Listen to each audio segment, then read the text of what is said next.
dharma game.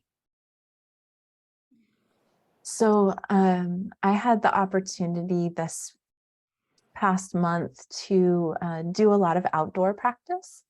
I was on the mountain.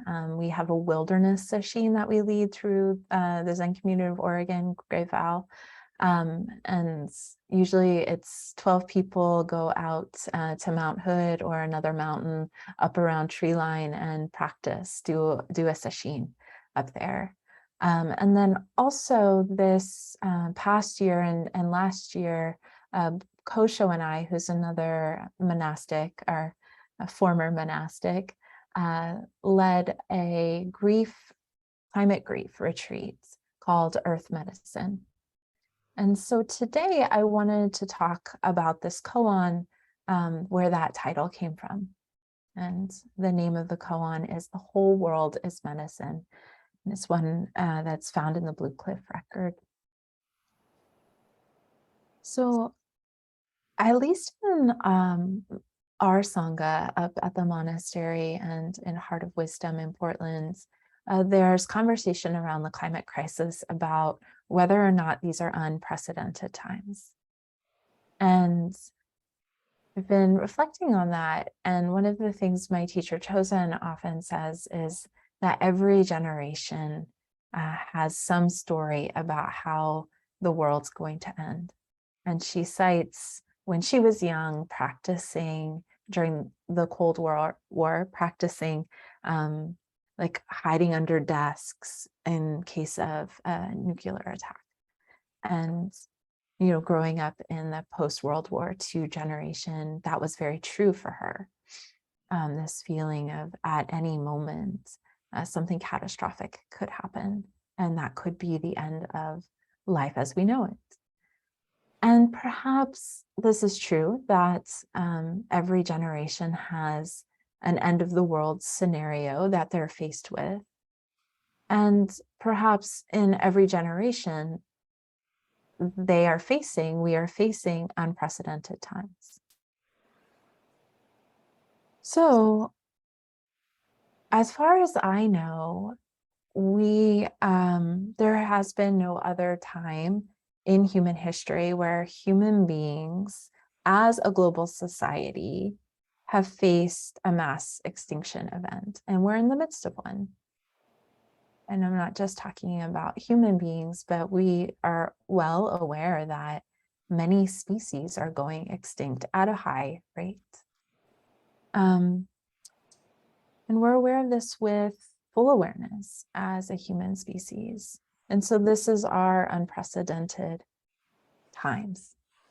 And I think it wise as Dharma practitioners to take this up as a koan.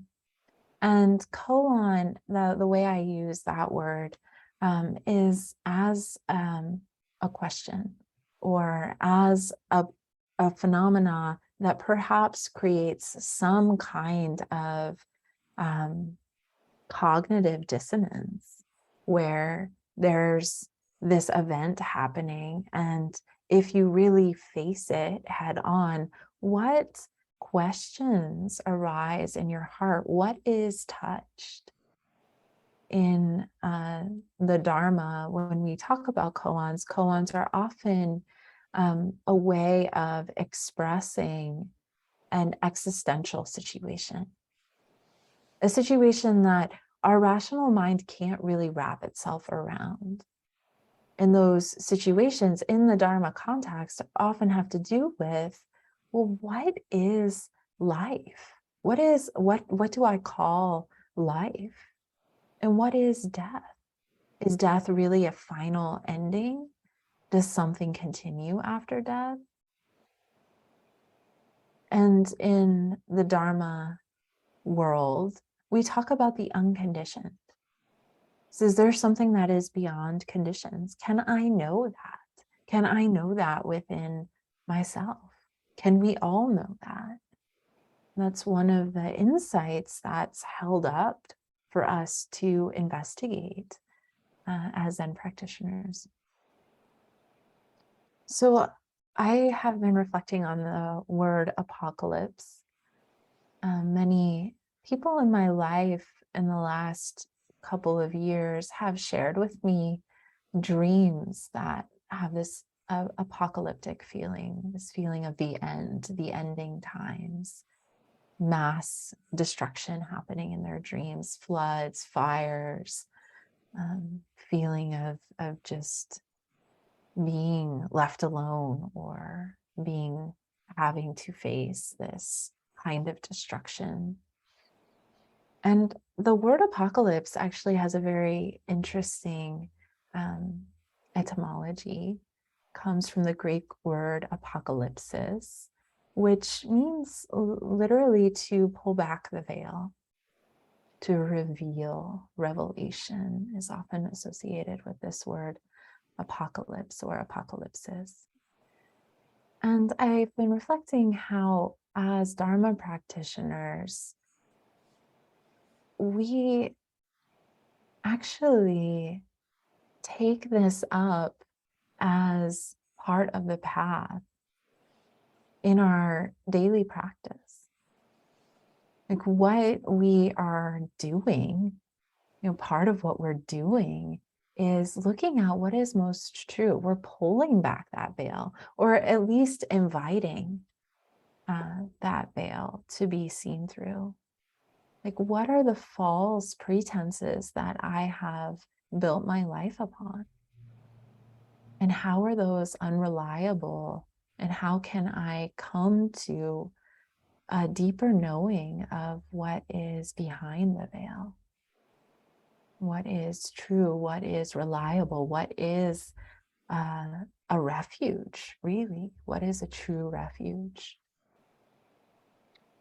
So, someone who is willing to face apocalypses, and you could say that that's what we aspire to as Dharma practitioners, is someone who's committed to truth telling, to helping ourselves and others shatter false gods and see what's behind the veils of pleasure seeking, of distraction, of blaming, of all of those things that we do that prevent us from seeing what's really here. What if we have so much more capacity than we are aware? And sometimes when we hear that, at least sometimes when I hear that, I have this kind of visceral feeling arises of like, oh, I'm not doing enough. If only I were doing more, then I could prevent the climate crisis. But maybe let's look at that question on a deeper level. What if we have so much more capacity than we're aware? Like our spiritual capacity, our awakening capacity, our ability to look behind the veil and to really see what's there.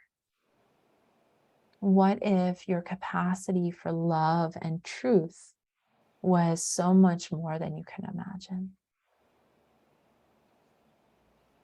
So now I'd like to share the koan, The Whole World is Medicine. This is a koan from Yunmen. And the koans that are in the Blue Cliff Record and the Mumon Khan and these koan collections, and you probably talk about this with Mushin all the time, but I'd like to just emphasize that they're both storytelling devices. So like the great myths in human history, koans speak an archetypal language. They speak from a specific time.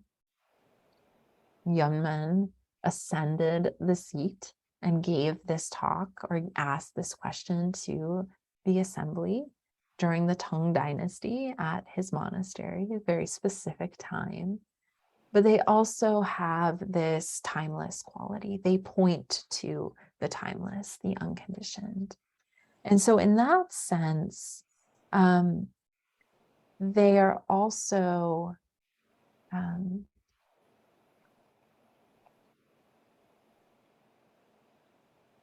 like stories of awakening. So they have this like story archetypal element, but they also have this element of being used to really invite dharma practitioners to look behind the veil. And then they make it into this curriculum. First, they're passed down orally, and then they make it into this book and are used now, translated in so many different languages. So there's like this history of these being used as a kind of spiritual technology to allow us to have the insights that the ancestors had, insights into our true nature, to aid in our revelation. So Blue Cliff Record, here's the koan, case 87. Yunmen's medicine and sickness. Yunmen said to the assembly, medicine and sickness heal each other. The whole earth is medicine. What is yourself? Yunmen said to the assembly, medicine and sickness heal each other. The whole earth is medicine. What is yourself? So I find that koans also can help us clarify our own deep questions. Using the language of the koans, they can help us peel away assumptions that we might make. They can help us look through the lens of those specific words of the koan of how we relate to these concepts, these words, these symbols. So medicine and sickness heal each other. What is the sickness that Yunmen is speaking of? What is the sickness of our times? And because I'm talking about the climate crisis, maybe that's what you think. Oh, the climate crisis, that's the sickness of our times. But what's below that?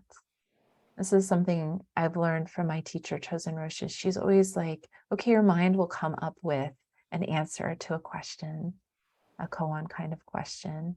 But you always want to look, okay, that's maybe one truth, one level of truth, but what else is true? What's beyond that? What's behind that? What's below that?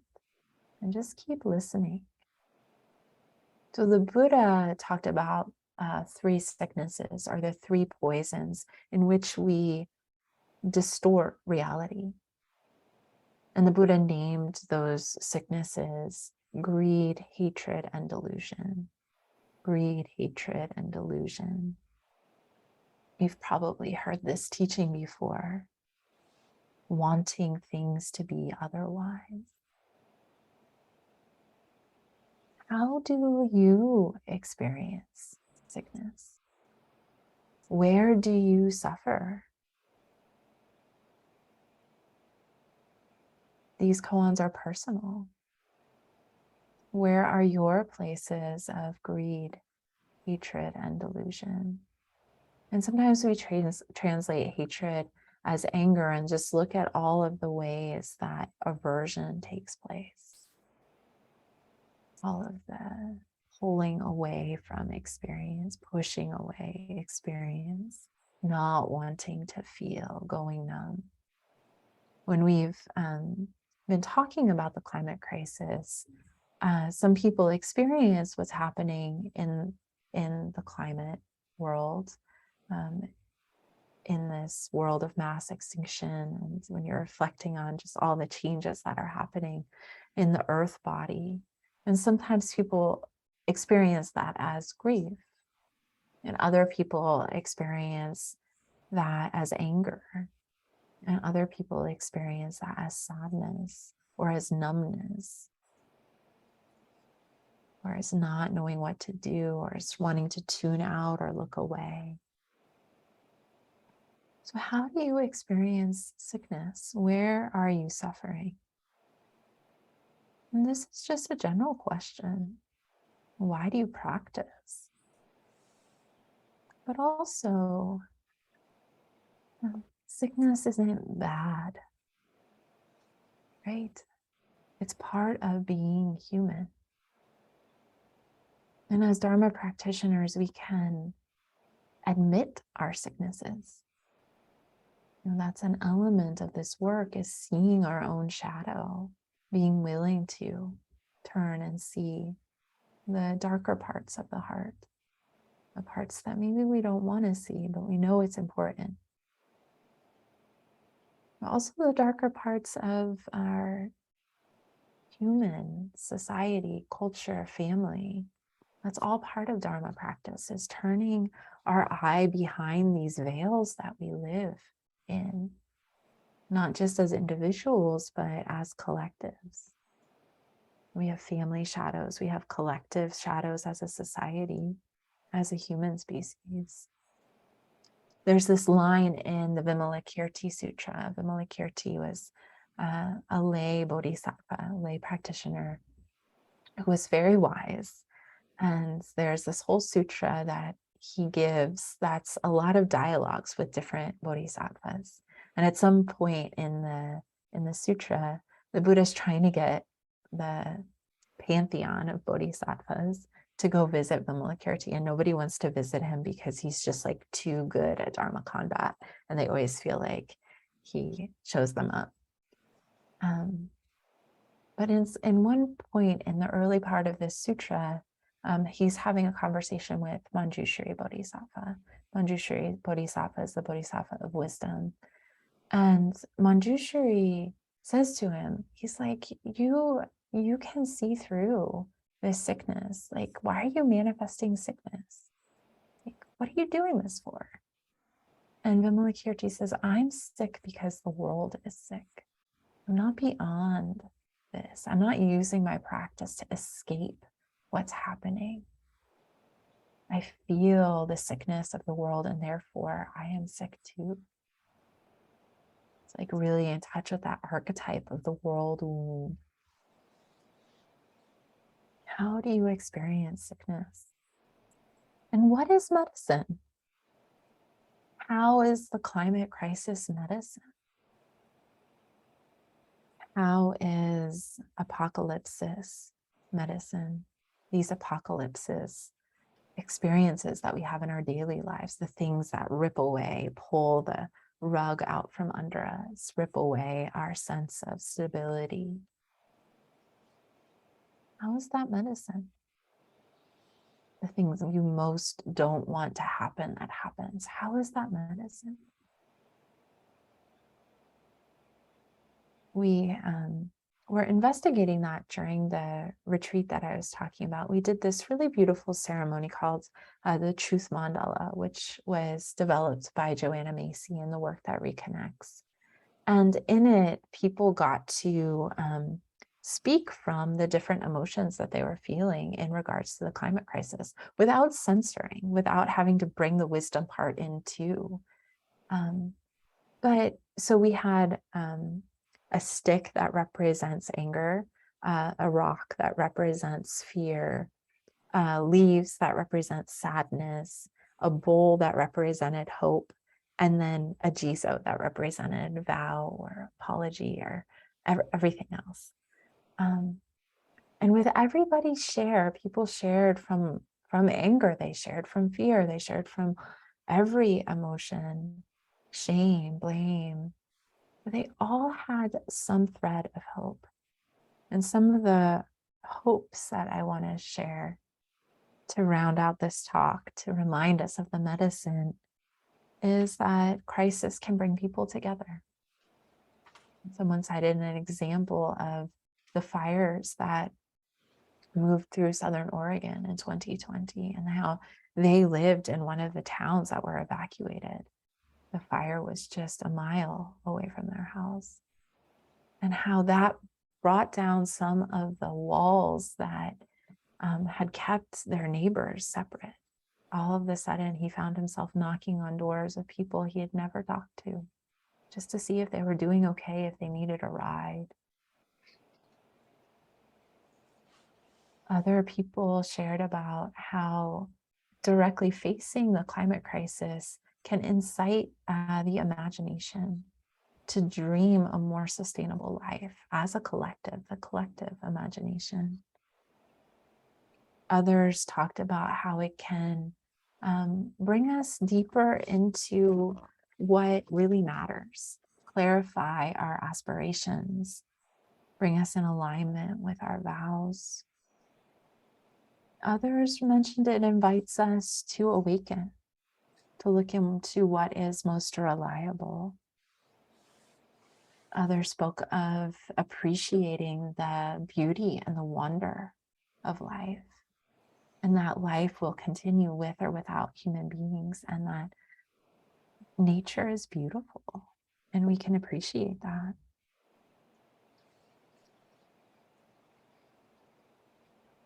And perhaps as I was listening to people share, many people talked about reflecting on death. And we had people who were introduced to the climate crisis as 3-year-olds, as 8-year-olds, as 11-year-olds, and remember that. And so grew up with this feeling of the world's going to end and it's human beings' fault.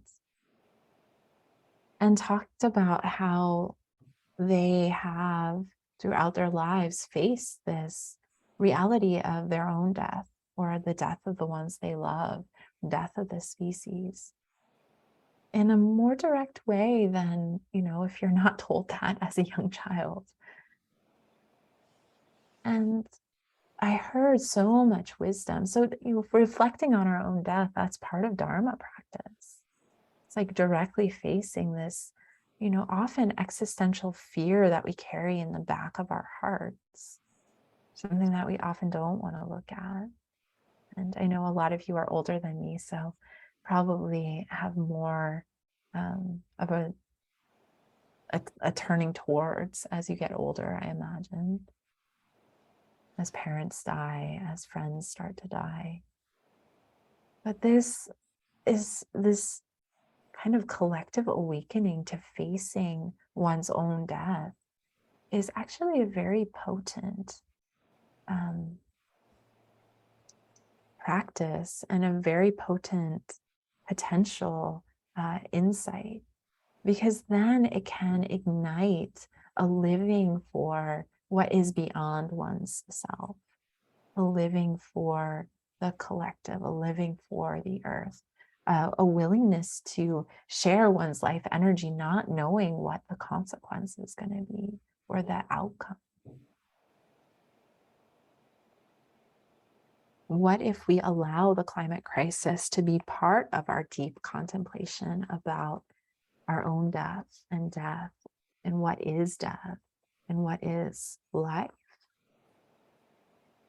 Perhaps we're growing generations of bodhisattvas who aren't stifled by the fear of their own death and able to live from a freedom that's more immediate, more intimate. What does live on after our short lives?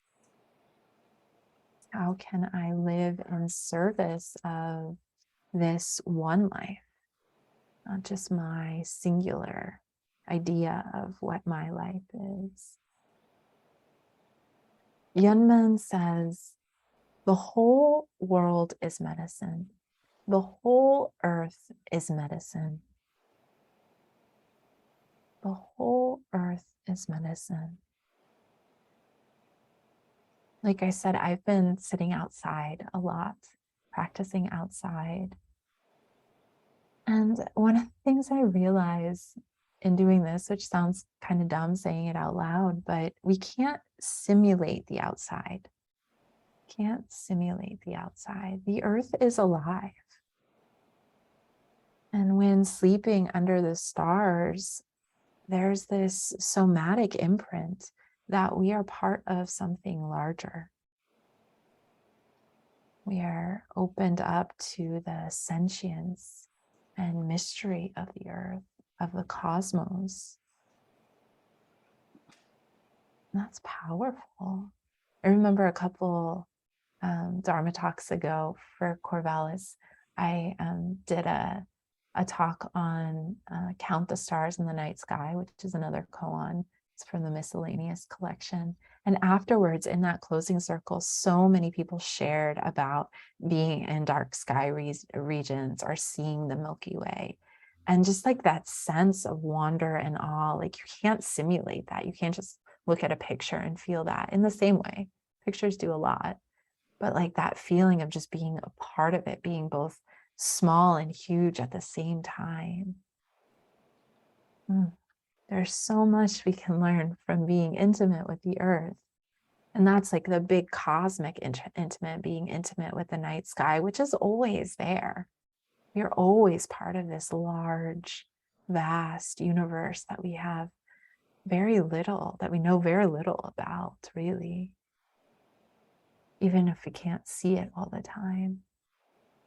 But there's a whole universe in a leaf, in the wind, in a dandelion, in being with a deer or a rock or a tree or a star or the moon. The whole earth is medicine. Sitting outdoors has been a great clarifier for me, helps me live into the pregnant wildness of the natural world. And that's something I think this koan can remind us of, or if you do practice outdoors or spend time outdoors, it's like reclaiming our wild mind, our original mind, the unconditioned mind. It doesn't just live in the container of zazen, but nature itself is us, is unfolding us through our bodies, through our dreams, through our deep imagination. Nature unfolds, life lives on. These thoughts, these ideas, these dreams, these sensations, they flow through me, they flow through you. Are they part of nature's unfolding? Are they part of the earth's dream? So a koan like this invites the imagination. What is the medicine of capitalism? What is the medicine of anger? What is the medicine of self-doubt or violence or distraction or fear? Can you find the medicine? Nature's creativity spontaneously emerges.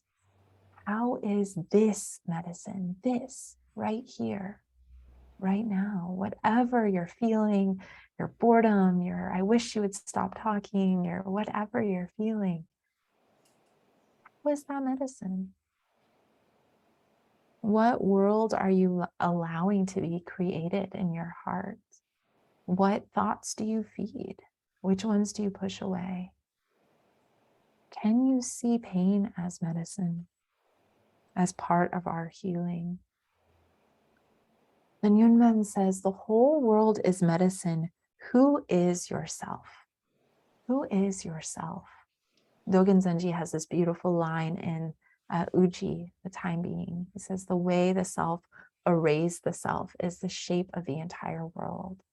And later, Carl Jung said, psyche is world. We are imagining the world into being. What world is being created in your heart? I've been reflecting on this from Alice in Wonderland. The Queen of Hearts says at one point in the movie, probably in the book too, I believe 6 impossible things before breakfast. And this is really what koans invite us to do. They invite this kind of lived imagination. I mean, this is what bodhisattva practice is, right? We imagine, we believe that freedom from suffering is possible. We believe that all beings have the potential to awaken. I've been really taking this up as a practice and like reflecting on it, writing down, like, what are the 6 impossible things that I can believe The first time I did it, I wrote world peace, and I was like, whoa, like to write it down, it like brings me into the cognitive dissonance. Like, do I really believe that that's possible? And why not? Can I really see my awakened nature? Can I really water that? And can I see it in everyone else too?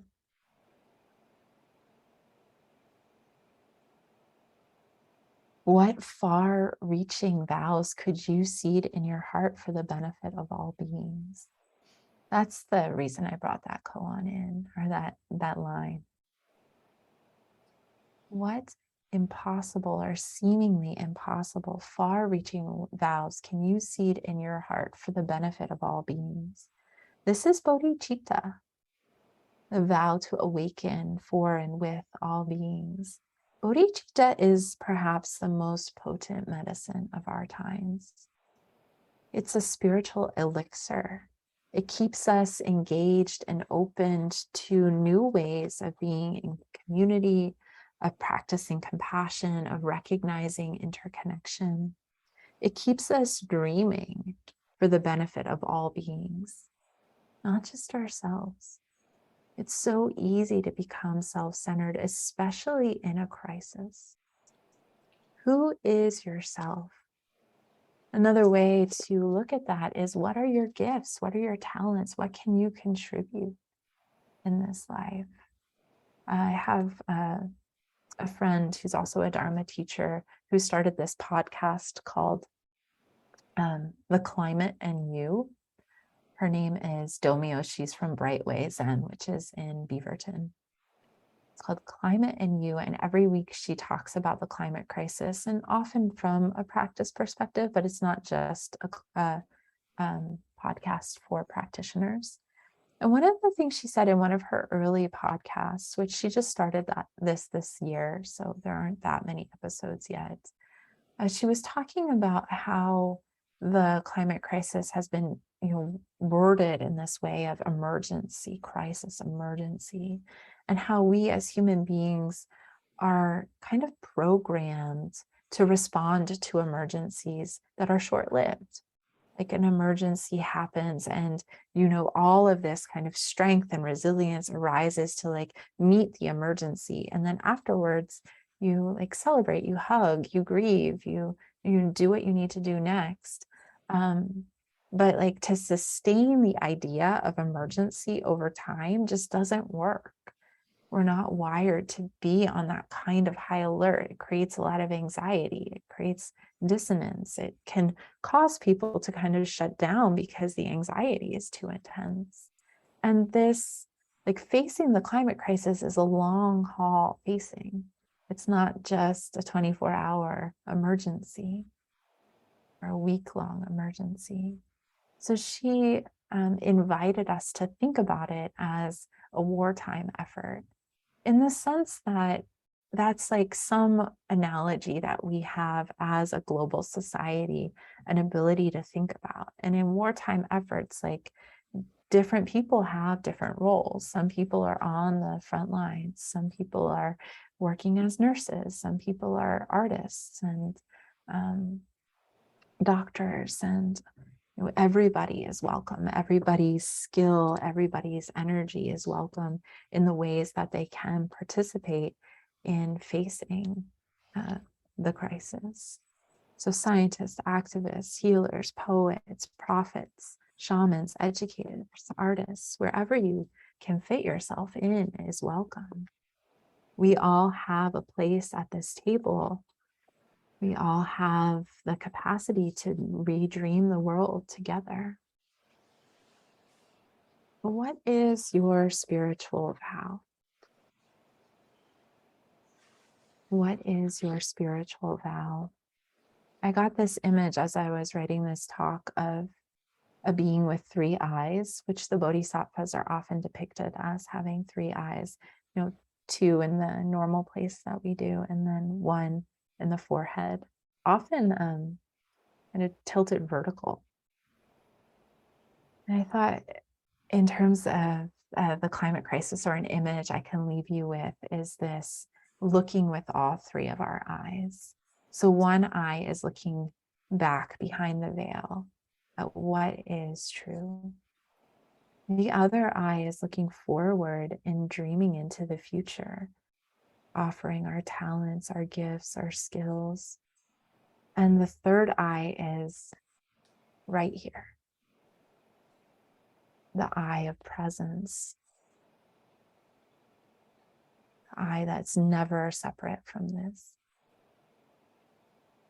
the eye of intimacy, of connection. So this living is dynamic, and Sangha is so precious and helps us keep practice alive. It helps us continue to ask the unaskable questions, the questions that we're afraid to ask in private, and to open with courage to face the mystery that we are. And I really feel like Sangha gives us the capacity to love fully. Well, thank you all for being here. And I'm not sure if this talk was on topic for you, but it's been in my heart. So thank you for giving me the opportunity to share. I hope it touched something in you.